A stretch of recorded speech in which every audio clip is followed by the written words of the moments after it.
Good to go?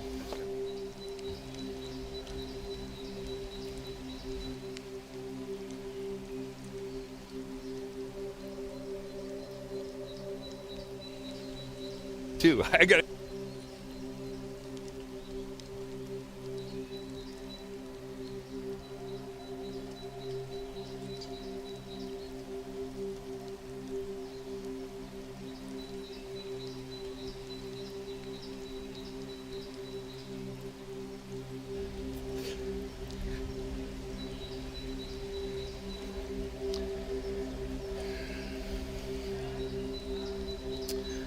Good morning, Kensington Church. Just wanted to stop in and say hey to you wherever you're watching from online. Thank you so much for joining us. We're really excited around here about what we're diving into for the next 3 weeks. We're going to look at Psalm 23, and we're going to break it down into 3 sections that we think is incredibly special. We all have different experiences with this psalm. For some of us, it invokes faith and passion and just a pursuit of God, but for some of us it invokes grief and mourning, and we hear this at funerals. And so we just invite you to join us for the next 3 weeks, and also look for the online devotional that is we created to accompany this series. We just really think it's going to be just a beautiful journey. So we're going to get started in a little bit, and we'll see you.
Good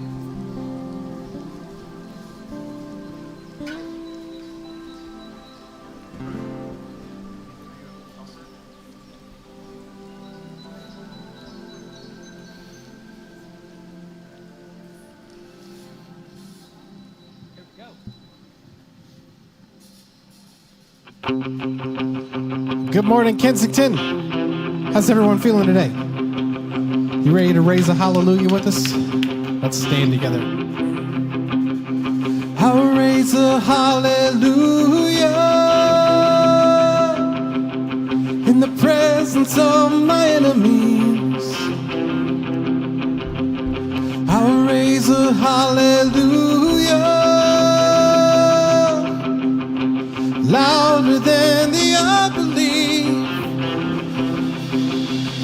I'll raise a hallelujah. My weapon is a melody. I'll raise a hallelujah.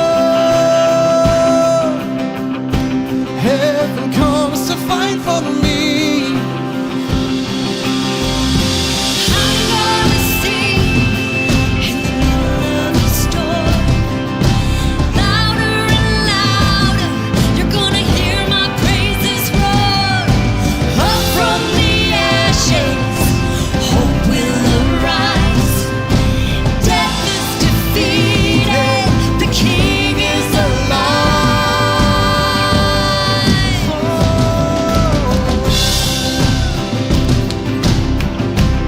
Let's all sing.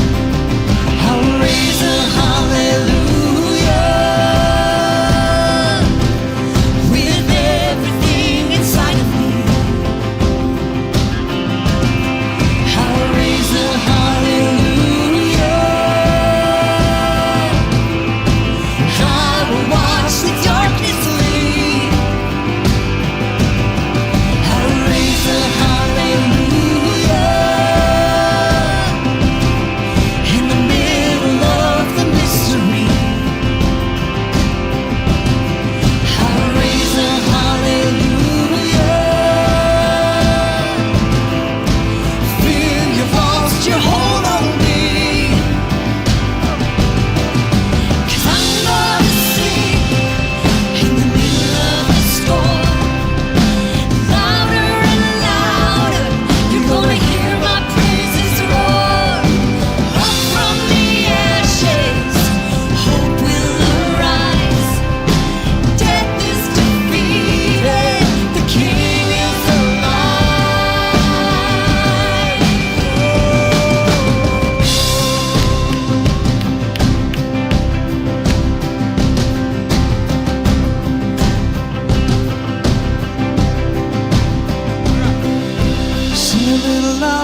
Sing a little louder. Louder than the unbelief. Sing a little louder. My weapon is a melody. Sing a little louder. Heaven comes to fight for me. Sing a little louder.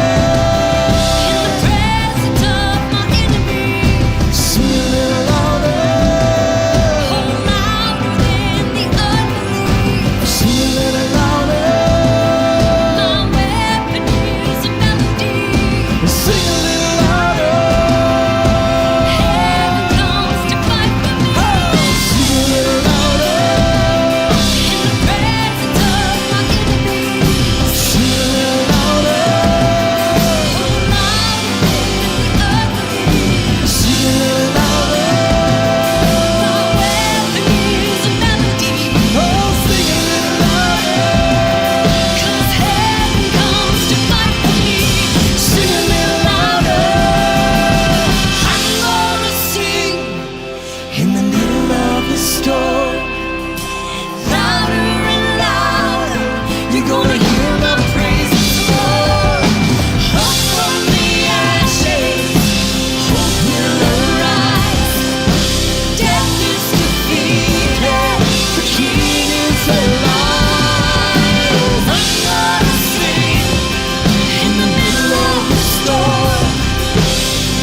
King is alive.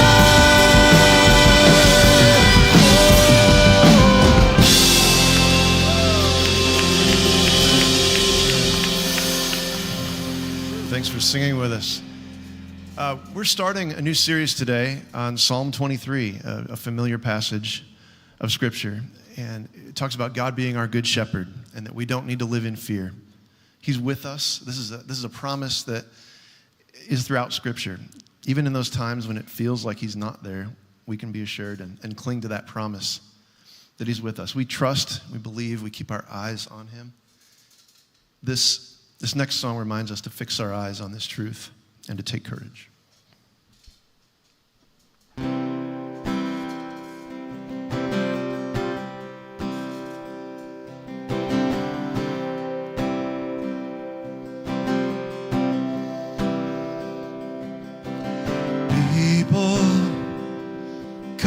Together, strange as neighbors, our blood is one. Children of generations, of every nation, of kingdom come. So don't let your heart be troubled. Hold your head up high, don't fear no evil. Fix your eyes on this one truth. God is madly in love with you. Take courage, hold on, be strong. Remember where our help comes from.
salvation is in his blood.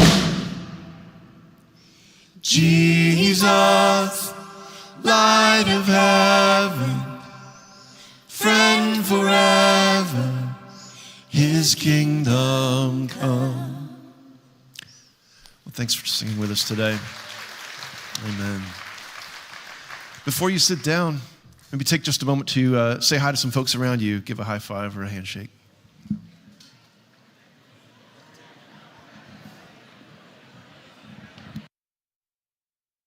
Let's do it now.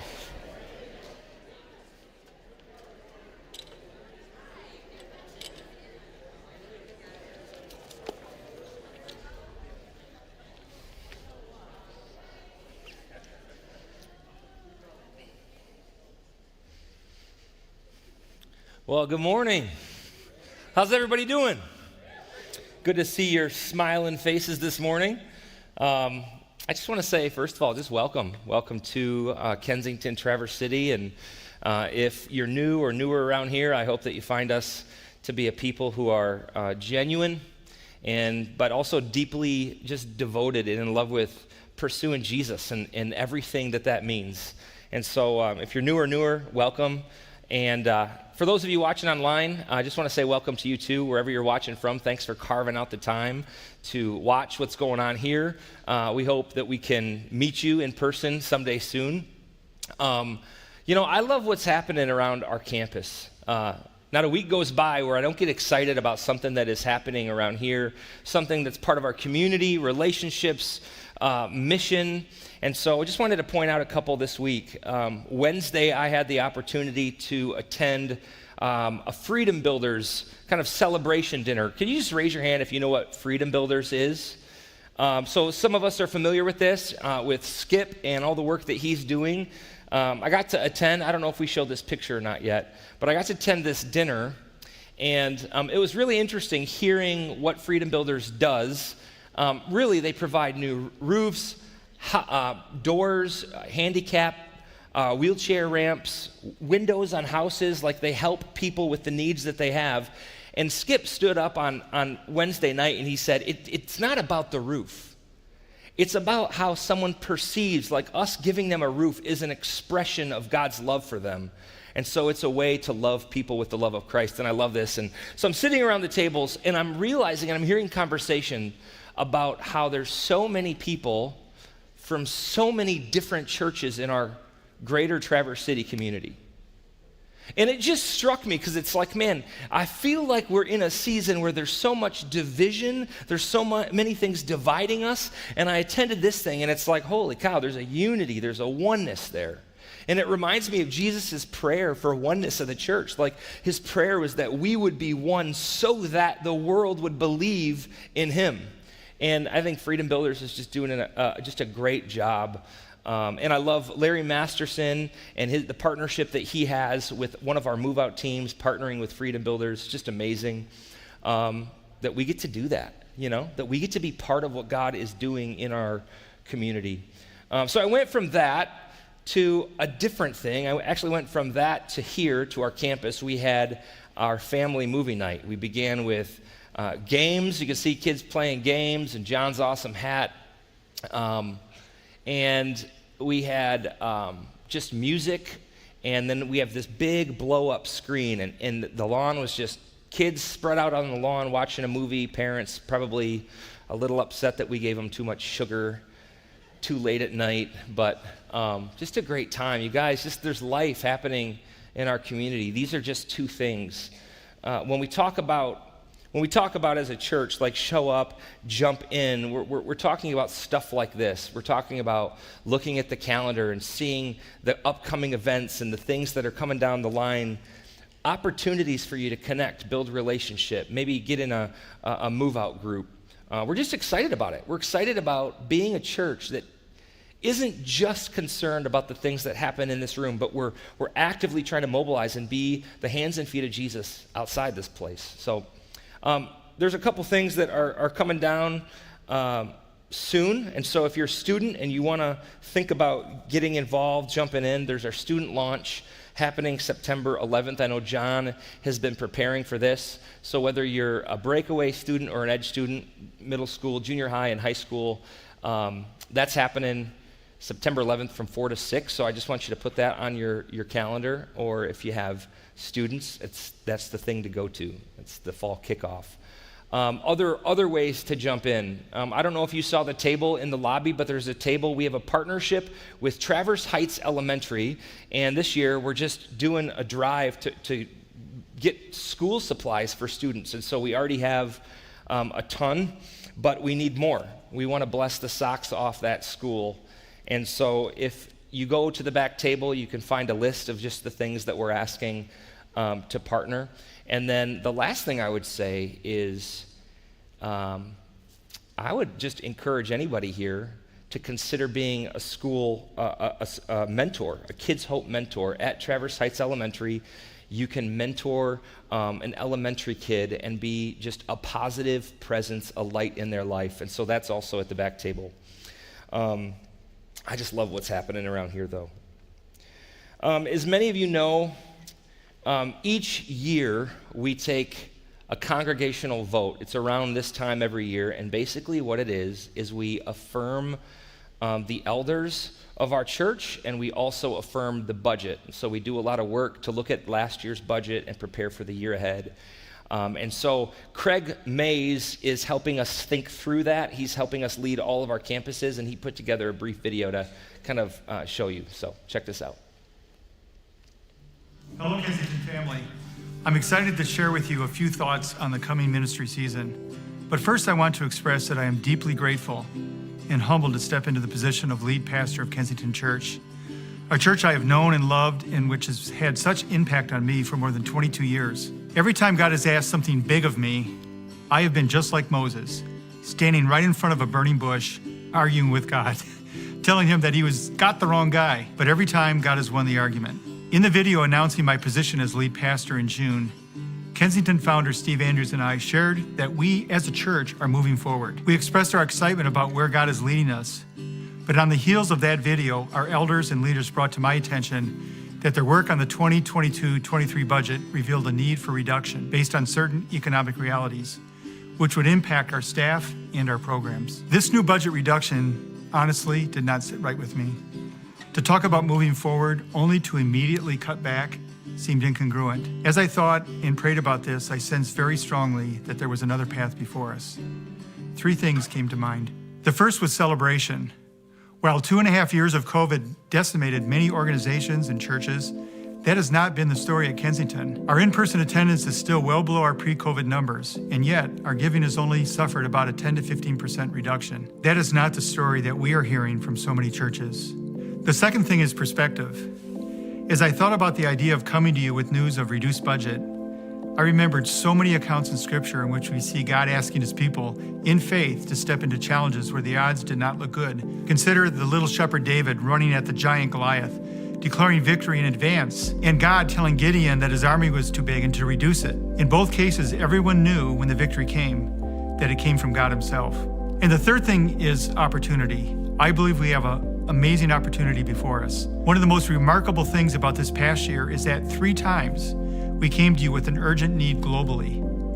We asked for help for refugees needing to flee Afghanistan and then Ukraine. We shared with you the need for funds to transform our Global Partners Hospital in India into an emergency COVID facility. I don't know if you know this, but these 3 opportunities resulted in over $1 million in giving above and beyond our general fund. This is truly extraordinary.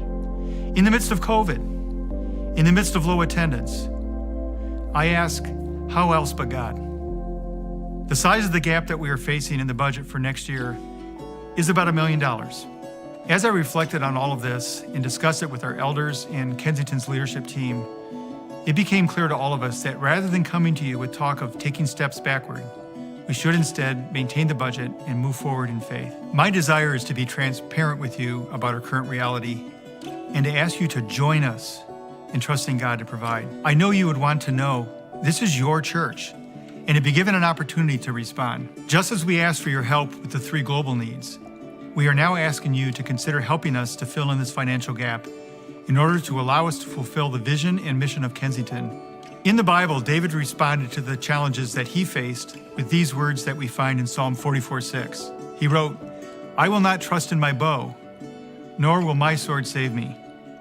David had his sword, and he had his bow, and he used them, but he never forgot that victory belonged to God. So we are carefully reviewing our budget to ensure that all we invest in lines up with our mission to which we believe God has called us. We're being wise with the tools in our hands. We are doing our due diligence. Yet we know it is God in whom we place our trust, and only through Him can we accomplish this. As we look ahead to 2022-23, we are asking you to join us in trusting God's faithfulness and to consider what your role might be in helping us to fill this gap. And if Kensington is your home church, I just want to thank you from the bottom of my heart for the open-handedness that we've seen all year long, and I believe we will see in the days ahead. As I think about what's coming in the future, as I think about this fall, the start of the ministry season, I believe that God is going to do abundantly more than all we can ask or imagine.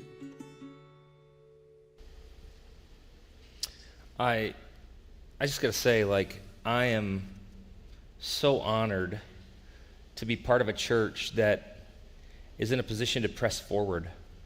While so many churches and organizations, because of COVID, have had to scale back and reduce their kingdom work, I feel like we're part of a team, part of a family. We're just wondering, how do we take bold steps into the future? How do we really, as a church, walk by faith and scale up the kingdom work that we're doing? And so I love it. I love being a part of it. I love the audacity, but we're a church, and this is all of us. And so I would just ask you to partner with us in this. And around here, four things you're going to hear me talk about over the next year, things that we just want to focus on as a campus. I put them on the screen so you can look at them, and I don't need to go into all of them, but you're going to hear me talk about this, and this is what I'm asking you to partner with us in. Continually developing healthy families. What does this look like? Whether it's parents, whether it's marriages, whether it's relationships. What does this look like to develop healthy families? We're going to talk about equipping the 99, not just reaching the one. We're going to do that too. But how do we equip the 99 so that they can be deeper, more mature followers of Jesus? We're going to talk about move-out initiatives and supporting current move-out teams and developing new move-out leaders. And then we're going to talk about global partners and things like Kenya, which is near and dear to my heart, raising awareness and support for those things. So in the meantime, I just would ask you to pray for what it might look like to partner with us in these things and really lean in and scale up our kingdom work in the year ahead. So for those of you that give, you can continue to do that. And there's a screen up here that just reminds you of ways you can do that. But there's also other ways to give. You can serve and join a team and just invest, just lean into the work that God's doing. So thank you. Thanks so much for that. Also, I just encourage you to be here next week as we take a vote as a congregation and just really look for the year ahead. So, all right, you ready? I felt like I did a lot of talking before the message. It's kind of weird. Today we're jumping into a new series, and we're calling it Psalm 23. And we're just going to process line by line, what is this psalm? What did David write about? Why did he write it? And my suspicion is that there's a lot of us familiar with this psalm. We hear it all the time. But our team put together just a brief video to try to explain, to get us thinking about why this psalm is so important. So check this out.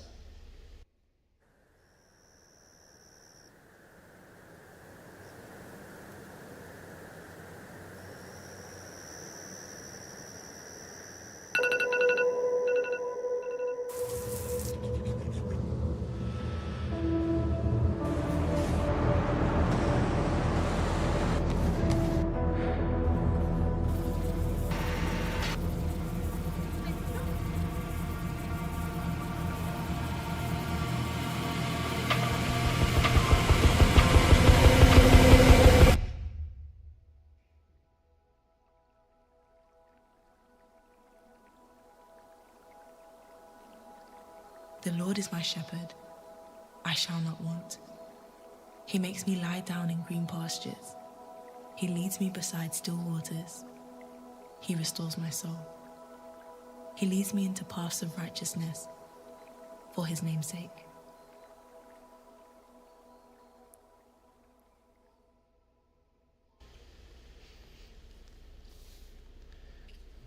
I don't know about you, but the first part of that video really caught my attention. Not because it's loud and obnoxious. That was the point, right? Life can be so chaotic. We can be so busy. There's voices, there's noises constantly vying for our attention. And Psalm 23, in the midst of the noise, in the midst of the chaos, Psalm 23 reminds us of who God is, who we are, and the work that he desires to do in our lives. And I know we all have different experiences with Psalm 23. So you might be thinking about someone who recently passed away, or a funeral that you were at, or something like that brings up grief and mourning and sorrow in your heart. And so you hear Psalm 23 and it evokes some of those emotions. And I certainly have that. Interesting, this past week I was at a family wedding, and my grandpa stood up at the reception in front of everybody, and that was the verse, that was the chapter that he wanted to read. He wanted to read Psalm 23, and so he did, and it was just a beautiful reading. And I looked at my cousin and I said, man, what a legacy that he is leaving us. And just a beautiful man with a sincere heart, and reading Psalm 23, and it made me emotional. I don't know if this psalm makes you emotional, but it made me so emotional, and part of it is because he gave me this picture. And this picture is special to me and to our family because it was given as a wedding gift to my great-grandma on her wedding day by the pastor in June 30th, 1923. It's 99 years old. You see what it's a picture of? It's a common picture. I don't know if you've seen it, but it's a picture of Jesus with the sheep. Before we jump into Psalm 23, as followers of Jesus, I want to remind us of something that Jesus said that I think is really important, and it's going to cause us to think about Psalm 23 in a really unique way. This is what Jesus said. These are the words of Christ. He says, I am the good shepherd. The good shepherd lays down his life for the sheep. The hired hand is not the shepherd and does not own the sheep. So when he sees the wolf coming, he abandons the sheep and he runs away. Then the wolf attacks the flock and scatters it. The man runs away because he's a hired hand and he really doesn't care about the sheep. But Jesus says, I am the good shepherd. I know my sheep and my sheep know me. Just as the Father knows me and I know the Father, and I lay down my life for the sheep. This is interesting because Jesus is referring to himself as the shepherd. And the audience that Jesus would have been speaking to would have been a highly Jewish audience that would have known at the time, they would have known David's Psalm 23, which was written 1,000 years earlier. So when Jesus comes onto the scene, he's speaking to a group of people that would have been familiar with Psalm 23, and he's saying, I am the shepherd. It's fascinating to me. So as we go through this series and as we go through Psalm 23, I want you to know we're not just talking about who God is. We're talking about who Jesus is, who we are, and the work that Jesus wants to do in our lives. You with me? So there's a couple things that we need to talk about before we jump into Psalm 23. First of all, kind of the structure of the psalm. Then I want to talk about the author and then some of the context when he wrote this. And then we'll jump into the lines. But the context, the literary structure of Psalm 23 is broken up into 3 different segments. You have a part where it talks about a relationship with God, and in this relationship with God, our soul is refreshed. Then you talk about the second section is about how once our souls are healthy, then he leads us through the valley of the shadow of death. And then the third section and the third week, we're going to get into how we celebrate the fact that when we follow the shepherd, he restores our soul, he's with us through dark seasons, and we celebrate how he is with us for the end of our days. Now, David is the writer of this psalm, and David kind of began his career, his childhood as a shepherd. David would have known what it meant to lead a flock, how to care for sheep. He would have known how important it is for sheep to have a shepherd. And when David grew up, he was actually anointed to be the king of all of Israel. And so it's interesting because he writes this poem from the perspective of a sheep. He's saying that what he was for the sheep, now the Lord is to him, his shepherd. The other thing that's really interesting about the context of when David wrote this, so he was anointed to be king, but there was already a king. David was anointed to be the second king, and the first king wasn't ready to give up his authority, his throne. And so King Saul, the first king, went out, tried to attack, tried to kill David, and he did this, you know how long? 7 years. For 7 years, King Saul is trying to attack and kill David, and David, during those 7 years, hid in caves. So when David wrote Psalm 23, he's not writing it from a resort in Traverse City, an Airbnb, or a golf course, or a beach somewhere. He's writing it in the midst of high tension, danger, disappointment, all these unknowns, all these uncertainties, and that's when he pens Psalm 23, and it becomes a helpful roadmap for us when we face hard seasons. And so I want to go back, and I just want to start looking at the first section, and I want to just start mining the first verse. And so this begins with his presence. In Psalm 23, David begins with this. The Lord is my shepherd. I shall not want. Other translations say, the Lord is my shepherd, I lack nothing. But the Lord is my shepherd, I shall not want. It's really interesting here because David was anointed to be king, and you would think that he would take the posture of a shepherd who cares for the sheep of Israel, but he doesn't.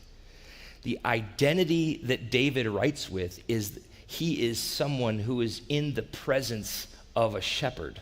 He is being taken care of.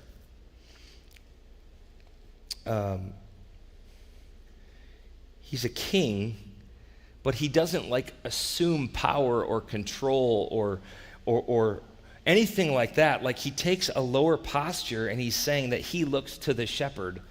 And because of this, there's nothing that he wants. There's nothing that he needs.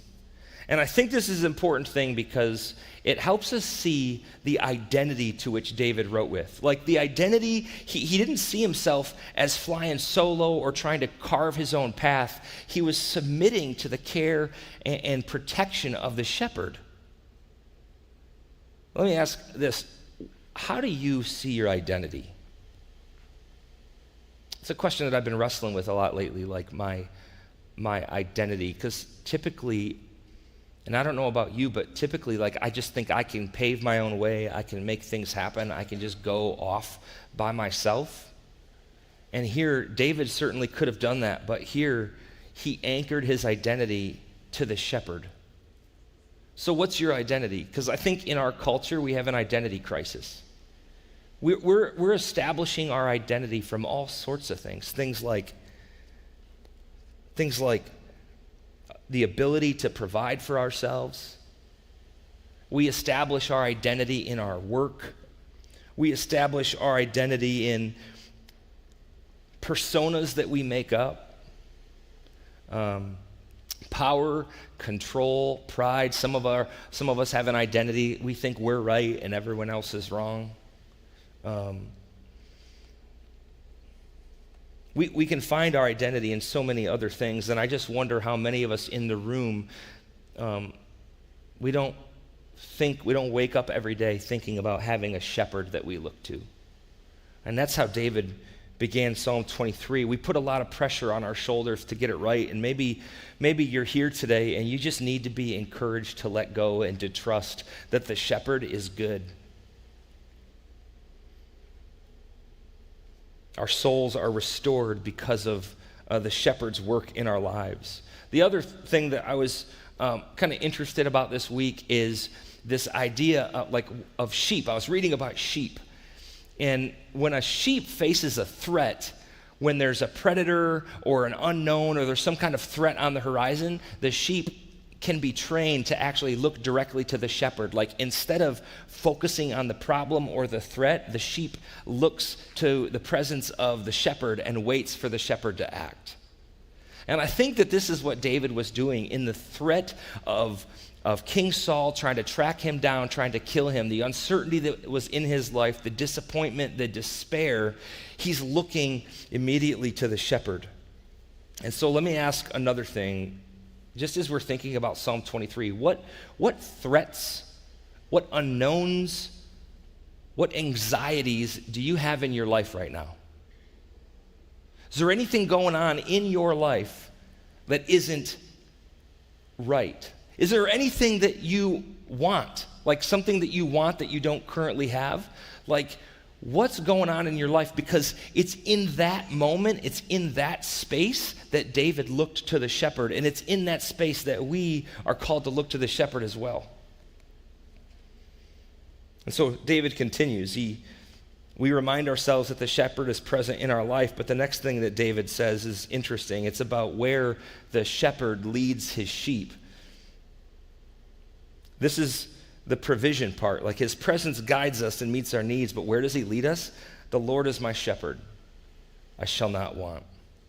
He makes me lie down in green pastures. He leads me beside still waters. Most of the time, sheep are running around, they're going from place to place, they're constantly busy, they're anxious, and a lot of times sheep don't know that they actually need to rest.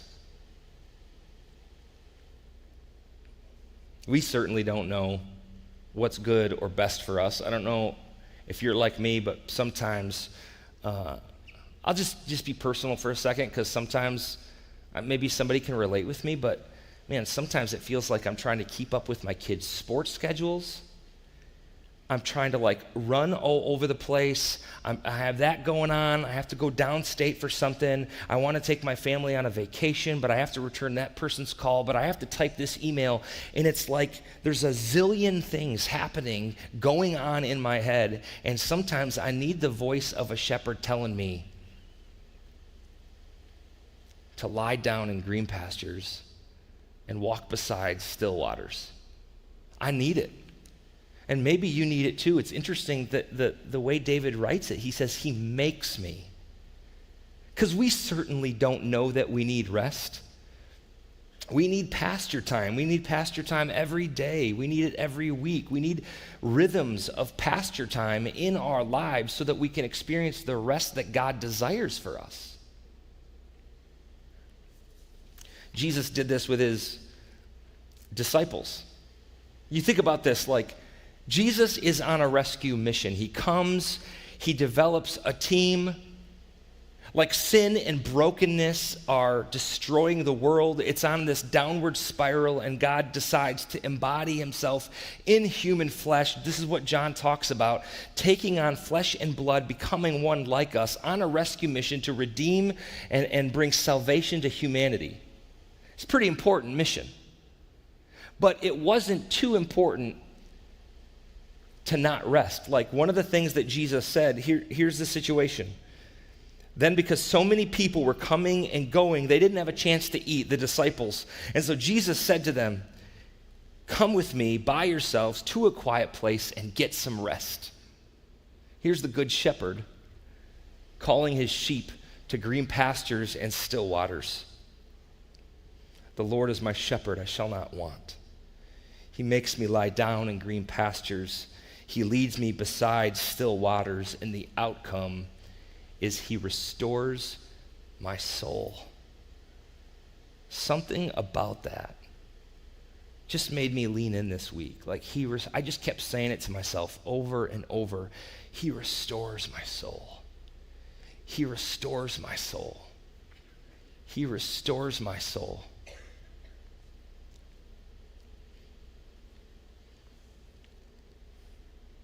This makes me lean in. So many times I feel scattered, worn out, run down. I wish I had the joy that I had years ago. And when I find myself in seasons like that, to me, it's an indicator that somewhere along the way, I veered away from the shepherd. So let me ask this. This is a question that we should ask ourselves, because this tells us where we are in proximity to the shepherd. Ask yourself this question: what's the condition of my soul? If Jesus is in the business of restoring souls, what's the condition of your soul? I'm not talking about the version of this story you tell yourself on a Sunday morning when you dress up for church. I'm talking about when you're by yourself, you're alone in thought, maybe alone in prayer. Like, what's the condition of your soul?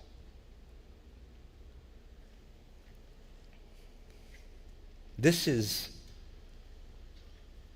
a reminder of who Jesus is, who we are, and the work that he wants to do in our souls. He restores my soul. And then David finishes the section, and he describes what happens when we follow him, when we as sheep follow the shepherd. The Lord is my shepherd. I shall not want.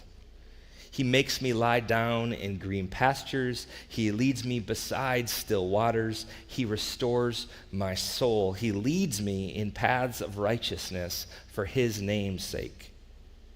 Like David comes up from the green pastures and the still waters, and his soul is restored, and then the shepherd leads him on the right path. Sheep don't often follow the right path by themselves. I don't know if you are anything like me, but it's so easy to deviate from the right path if I'm not following the shepherd.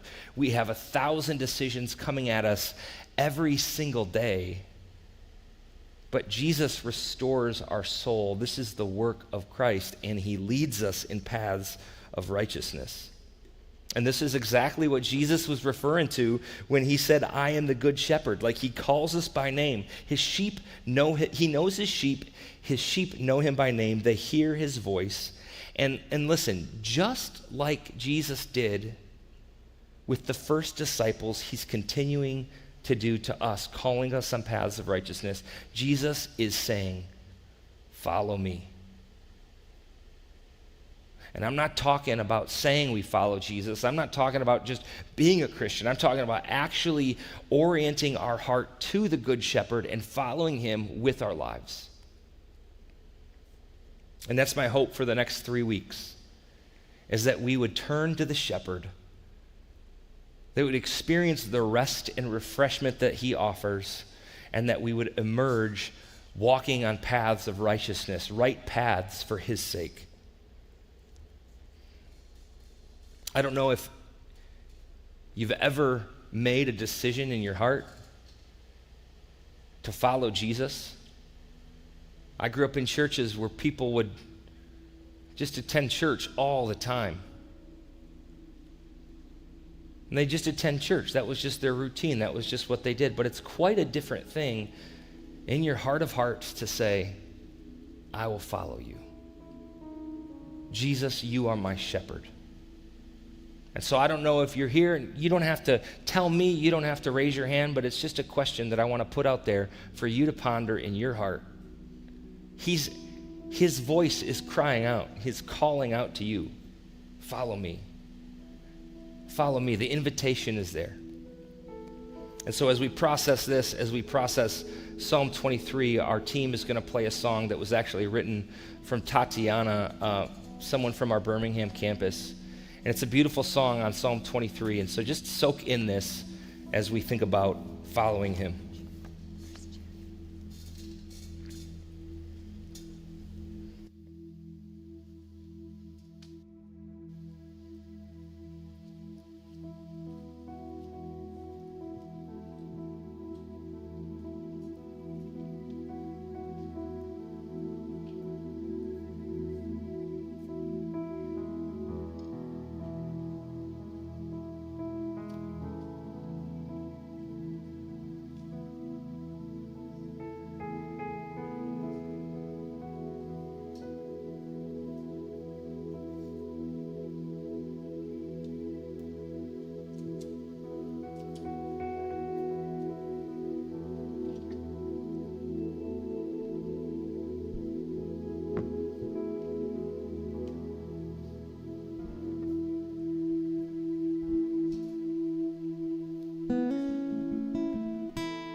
shepherd. You lead me to waters so my thirsty soul can drink, and I am satisfied.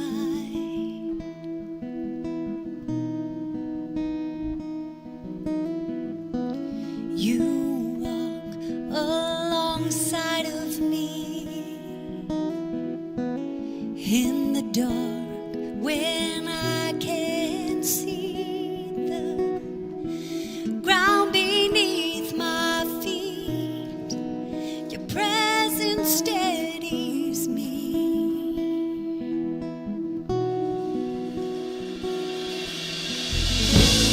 Are with me, right beside me. You're preparing a table for me. My cup overflows, and I am overwhelmed by this love.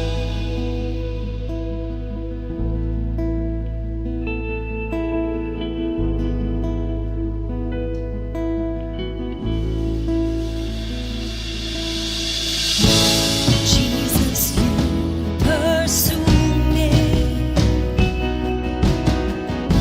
with goodness and your mercy, and I find my home in you.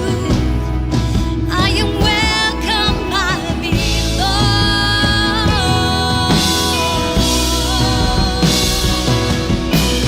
You are with me, right beside me. You're preparing a table for me, and my cup overflows, and I am overwhelmed by this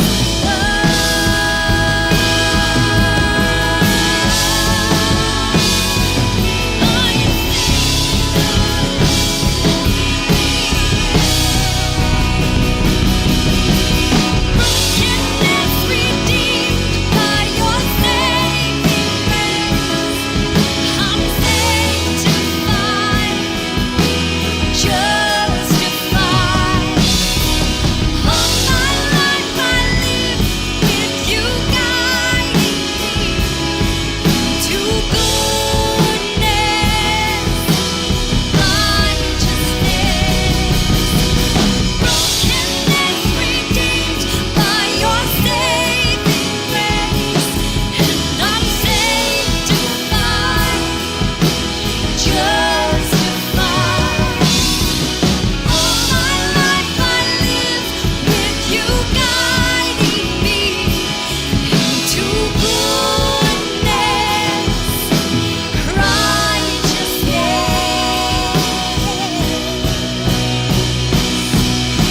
And my cup overflows.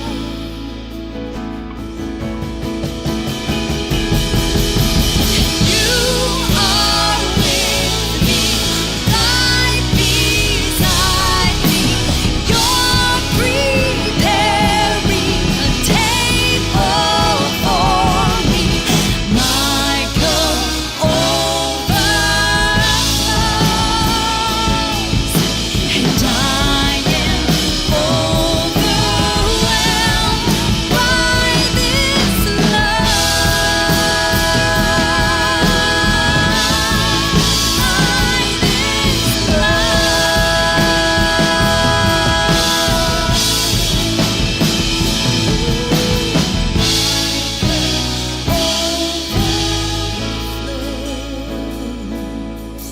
and I am overwhelmed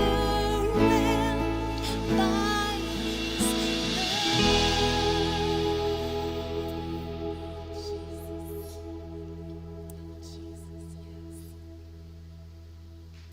Would you stand and sing this last song with us? Yes.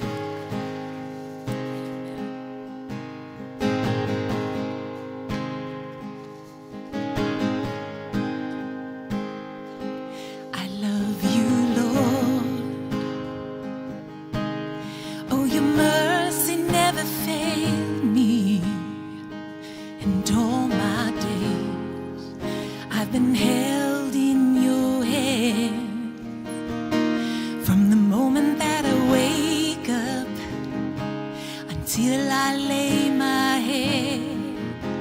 I will sing of the goodness of God. 'Cause all my life you have been faithful. And all my life you have been so, so good. With every breath that I am able, I will sing of the goodness of God. I love your voice. You have led me through the fire, and in darkest nights, you were close like no other. I've known you as a father. I've known you as a friend. I have lived in the goodness of God. All my life you have been faithful. Yes, you have. And all my life you have been so, so good. With every breath that I am able, oh, I will sing of the goodness of God. Yeah. Your goodness is running after, it's running after me. Your goodness is running after, it's running after me. With my life laid down, I surrender now. I give you everything. Your goodness is running after, it's running after me. Your goodness is running after, it's running after me. Yes, it is. Your goodness is running after, it's running after me. With my life laid down, I surrender now. I give you everything. Your goodness is running after, he's running after me. Yes. All my life you have been faithful. And all my life you have been so, so good.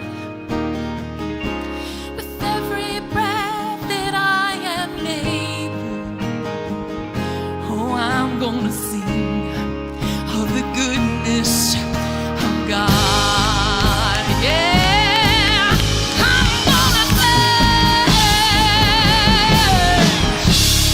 All my life you have been faithful. And all my life you have been so, so good to me. With every breath that I am able, oh, I'm gonna sing of the goodness of God. I'm gonna sing of the goodness of my God.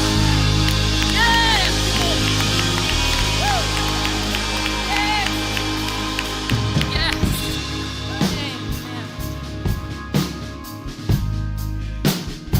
If you're here and you just made a decision in your heart to follow Jesus today, I just encourage you to tell somebody. Our prayer team's going to be up here wanting to pray after the service. And I'd encourage you to come back next week as well as we dive into what it looks like for Jesus to be with us in the dark seasons of our life. But for now, could you just take out your cell phone? If you have it, you can do it. And I would just take a picture of this QR code. It's our devotional every day for the next 3 weeks. we just invite you to journey with us and let Psalm 23 shape your heart, your faith.